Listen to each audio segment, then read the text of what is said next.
Ya no creo más en políticos, porque es sinónimo de porquerías.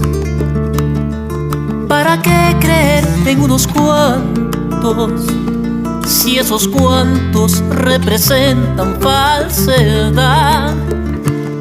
Suficiente con tragar sus promesas que saben a mierda. La calidad educativa en el Perú es pésima. Eso no es novedad para nadie.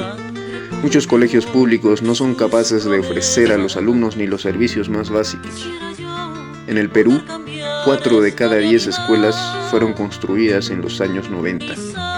También, 6 de cada 10 están bajo amenazas sísmicas. Esto quiere decir que se podrían desplomar en cualquier momento. El Estado no ofrece los servicios más básicos, es decir, luz, agua y desagüe. Y esto es alarmante, ya que 3/4 de los estudiantes del país van a colegios públicos. En este podcast hablaremos sobre la carencia educativa que padece nuestra sociedad y en este caso nuestro país. A su vez, hablaremos también sobre el sector salud, la carencia de personal médico, de camillas, infraestructura, medicina y muchas otras cosas más que hacen ineficiente esta labor. Vamos allá. Con una cruz a la mano izquierda y la derecha. Incluso hay un colegio pequeñito. Ya bueno, eso lo comemos después. Sí. Hola, ¿qué tal? Muy buenas tardes. Bienvenidos a nuestro podcast Voces en el Aire. En este podcast vamos a abordar 2 temas en particular: la educación y la salud. Vamos a ver las brechas que estamos teniendo como país, y no solamente en nuestro país, sino algo más centralizado como en nuestra región, que viene siendo Ancash. Vamos a hablar sobre la educación, el índice bajo que tiene nuestro país en educación y las carencias que tiene nuestra salud pública en nuestra región y también, por no decirlo, en nuestro país. Para ello, comencemos. A ver, compañeros, una de las problemáticas que he vivido por experiencia propia en el sector de la salud sería que si tú tienes alguna dolencia o alguna enfermedad en horas de la noche y tú vas a atenderte, creo que no encuentras ningún médico especialista que se encuentre en el centro de salud. Eso me pasó el año pasado justo. Interesante. Otro efecto más es que acá en Carhuaz, el colegio María Auxiliadora, había un caso de un niño que, o sea, el Estado le apoyaba en darle el apoyo de Caliwarma, el cual consistía en que el estudiante se debería de comer y tener un poco más de hemoglobina o un poco más de una salud bien correcta, ¿no? Uh-huh. Pero al contrario, el niño ha sufrido una caída y fue porque tiene una baja hemoglobina, por el cual se está investigando de por qué, con ese apoyo, por qué los niños están teniendo ese efecto, ¿no?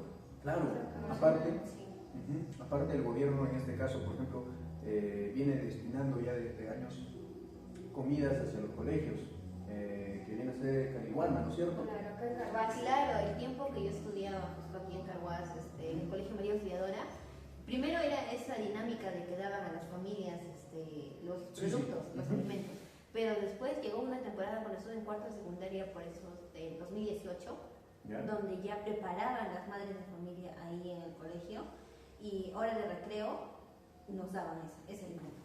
Pero también en ese caso, los productos, también se ha visto varias noticias que los productos eran bien vencidos o de mala calidad. Sí.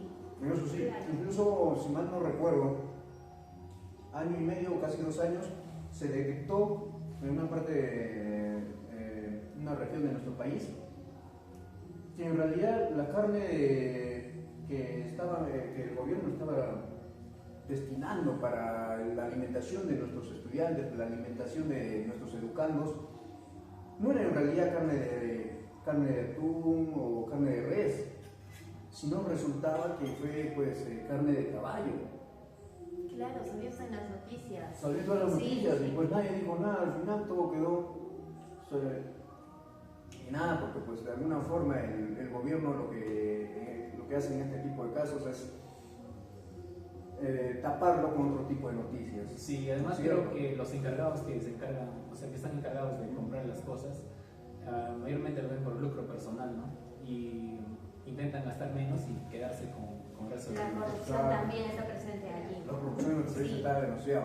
Por ejemplo, dato curioso, ¿sabían que en el 2022 el gobierno peruano destinó solo el 15% de su inversión pública? ¿Para qué? Para la educación en el total de nuestro país, cuando en realidad tenía que ser 64.818 millones. Impresiona, ¿no? Sí, Porque ¿a dónde va todo ese capital? creo ¿A quiénes que va destinado? otra de esas problemáticas Lucro prácticamente es personal. la corrupción, como dijo mi compañera. Sí. Ahora, abordando por otro tema, por ejemplo, en cuestión de la salud pública. Ahí les cuento una experiencia que tuve. A ver. Bueno, me pasó un accidente, algo pequeño, pero de todas maneras me llevaron por emergencia al hospital de Huaraz. Yo entro en silla de ruedas y todo. O sea, no era algo tan alarmante, pero me llevaron. Entonces ingreso y en lo que es el tópico solo había un enfermero y la doctora. Y la gente entraba bastante, porque yo encontré ahí a otra señora que se había desmayado también. Después de mí entró otra bebita que había tenido fiebre y después había llegado otros señores con oxígeno. Y en serio no se abastecía el enfermero porque uno, que no había suficientes sillas. Yo estoy sentada, me paro un rato porque la doctora me llama, me acerco, salgo otra vez y ya no había silla ya. Entonces, viste, en el pasillo también había camillas, porque la infraestructura debía estar total. Claro, ¿te refieres al hospital de Víctor Ramos Guardia de Claro. Huaraz? Claro, a eso. Sí, yo también estaba hace poco ahí. Hay muchas deficiencias. Demasiadas. Creo que la cantidad Aparte porque se demoran demasiado en atender. y creo que la cantidad de médicos no es proporcional a la cantidad de pacientes que van. Exacto. El personal de salud es muy escaso y falta porque pacientes, bueno, la demanda de pacientes es un montón. Bastante, diría yo. Sí. Pero ¿qué podemos hacer ante estas situaciones, por ejemplo? ¿Qué solución le podemos dar? Es muy difícil, ya que nos encontramos de alguna forma u otra, pues no hay, ahora no hay algo que nos ayude a nosotros como sociedad a revertir, o sí habrá. O sea, la pregunta es esta: ¿existirá la forma de revertir estas brechas, estos obstáculos, estas problemáticas que de alguna forma pues nos aferran y nos condenan al mismo tiempo a tener este tipo de vida? Sobre todo para las personas que somos de índole económico humilde. Incluso hay personas que no tienen qué comer en el día a día. Una de las cosas, por ejemplo, les comento, cuando yo estaba en el colegio, ya para la secundaria, tuve, a nivel de mi vida, yo por ejemplo, he vivido dos experiencias. La primaria, pues la estudié en Lima, y recuerdo que ahí, pues la mayoría, pues iba bien, llevaban su lonchera y todo eso. Pero yo recuerdo cuando llegué a estudiar en provincia, ya la secundaria, veía muchos compañeros míos que para llegar al colegio nada más caminaban hora y media, diario, hasta una hora así. Eran de los caseríos de los alrededores de mi distrito y diario, a veces venían sin desayunar. ¿Y qué sucedía? Por ejemplo, el caso de un compañero que en plena formación se desmayaba. Y muchas veces había así varios casos. Ahora, ¿qué solución le dábamos? Lo que hacía, por ejemplo, el director, el auxiliar de ese momento, de ese entonces, pues lo retiraba y lo llevaba pues a la posta. Ya, ok, solucionaba para el momento nada más. Pero ¿qué solución le daba para la posteridad?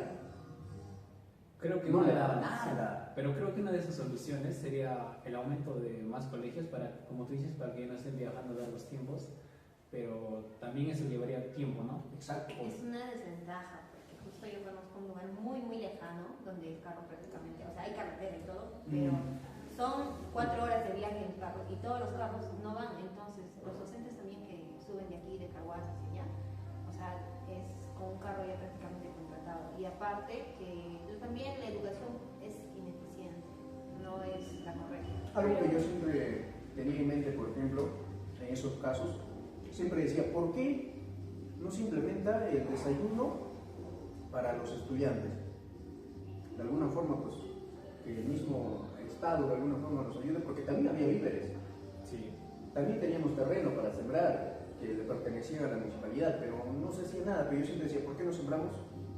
De hecho, cuando yo estuve a punto de lanzarme para alcalde escolar, porque yo siempre fui así, bien así, bastante proactivo en cuanto a defender a mis compañeros, me gustaba ayudarlos, me gustaba participar en ese tipo de cosas, ¿no? Y al momento que intento, no lo hice, pero porque aparte ya pues ya iba a terminar el colegio, pero una de las cosas que yo quise implementar y le dije a un compañero que lo implemente para que gane, fue que ponga como plan en el colegio que se implementen los desayunos escolares, para que, sobre todo para todos aquellos compañeros que venían de los lugares lejanos del distrito. Eso sería una solución, o sea, no es por decirlo fácil, pero sería más inmediata, ¿no? Claro, viene a ser una solución inmediata. Claro, pero esa solución ya se está dando acá en el sector de Capillapampa. Creo que es la comunidad Ekash, en el cual es un colegio así chiquito, se podría decir, que va algunas profesoras. La verdad no sé si serán de alto rendimiento académico, no sé, pero la cosa es que está apoyando, ¿no? Y ahí es donde los padres de familia se ponen de acuerdo para que hagan tipo como una olla común y den de comer a los alumnos. En esa parte creo que ya se está dando una solución en ese lugar, ¿no? Ahora, Y bueno, por otro lado, compañeros, es necesario que nosotros conozcamos la realidad de nuestro país. Hemos hablado un poco sobre nuestras vivencias, particularmente sobre la carencia que tenemos o que hemos tenido en base a nuestra experiencia en cuanto a nuestra educación y también en cuanto al sector salud. Según la Encuesta Nacional de Demografía y Salud 2024, elaborada por el INEI, revela un preocupante aumento en la desnutrición crónica infantil, que ha subido del 11,5% al 12,2% entre los niños menores de 5 años, afectando tanto en áreas rurales como en urbanas. La falta de alimentos ricos en proteína como carnes es un factor clave en este incremento, aunque la anemia en niños de 6 a 35 meses muestra una ligera disminución con la tasa de 43,1-2,8%. Sin embargo, esto solo sigue siendo un problema persistente en el país. Estos datos solo subrayan la urgencia de implementar medidas efectivas para mejorar la nutrición y salud infantil. Asimismo, por el problema se incluyó el abordaje a nivel familiar y comunitario. A nivel familiar, se buscó fortalecer las capacidades de las familias a través de nutrición, salud preventiva, haciendo esta actividad con visitas domiciliarias. Ahora, a nivel comunitario, se hizo la intervención dirigida a la implementación comunitaria, o si no también por las madres guías, quienes realizaron además el monitoreo del consumo de multimicronutrientes por los niños. Como mencionamos anteriormente, el sector salud tiene muchos problemas. Sin embargo, una posible solución a la falta de especialistas es cambiar la regla del artículo 40 de la Constitución Política, que solo permite a los médicos trabajar en un solo empleo público. La idea es que ellos puedan laborar en varias instituciones, lo que ayudaría a reducir la escasez de especialistas y con esto mejorar la atención básica. Sin embargo, esto necesita la aprobación del Congreso, por lo que es necesario insistir para que lo aprueben pronto. Y ya con esta medida se podría aliviar la falta de médicos en la atención básica. Como opinión sería que es fundamental invertir en la renovación y mantenimiento de los centros de salud, ¿no? Para garantizar la seguridad y la calidad de los servicios médicos, ya que en centros poblados o pueblos no hay están graves, ¿no? La infraestructura, no hay mantenimiento y esas cosas. Por eso sería mejor invertir en ese tema de la infraestructura hospitalaria, ¿no? Bien, en conclusión y haciendo un llamado a la acción, hemos visto que la carencia de educación y salud en el Perú es un problema complejo y multifacético que requiere una atención inmediata y sostenida. La falta de personal médico, la desnutrición y el bajo índice de estudios de los estudiantes son solo algunos de los desafíos que debemos superar para garantizar que todos los peruanos tengamos acceso a una educación y salud de calidad. Ahora, ¿qué podemos hacer al respecto? Consideramos que es necesario invertir en educación y salud, mejorar la infraestructura y los recursos, capacitar a los profesionales, tanto del sector médico como del sector educativo, fomentar la participación ciudadana. Juntos podemos hacer la diferencia. Esperamos que este video haya sido informativo y motivador para ti. Recuerda que la educación y la salud son derechos fundamentales que deben ser garantizados para todos. Gracias por vernos y esperamos que te unas a nosotros en esta lucha por un Perú más justo y equitativo. Con inmorales congresistas que venden su alma por un par de monedas y en nombre de Dios juran por la plata.